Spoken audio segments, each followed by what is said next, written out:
லோகேஷ் வந்து ஒரு குட்டி ஆச்சரியம் தான் எனக்கு. பேங்க்கில் வேலை செஞ்சுக்கிட்டு இருந்தார்.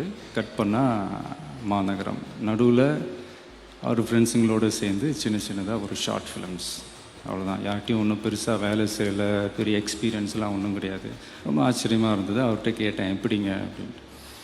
இல்லை சார், அந்த ஷார்ட் ஃபிலிம்ஸ் பண்ணும்போதே அப்போயே அந்த டைரக்ஷன் டிபார்ட்மெண்ட்லேருந்து கேமரா டிபார்ட்மெண்ட்லேருந்து எல்லாருக்கும் டீ காஃபி கொடுக்குற வரைக்கும் நாங்களே தான் எல்லாம் பண்ணுவோம். முக்கியமாக இதை நான் சொல்லியே ஆகணும், கையில் சீன் பேப்பரே இருக்காது. சொல்லட்டுமா? இல்லை, நான் சொல்லுவேன்.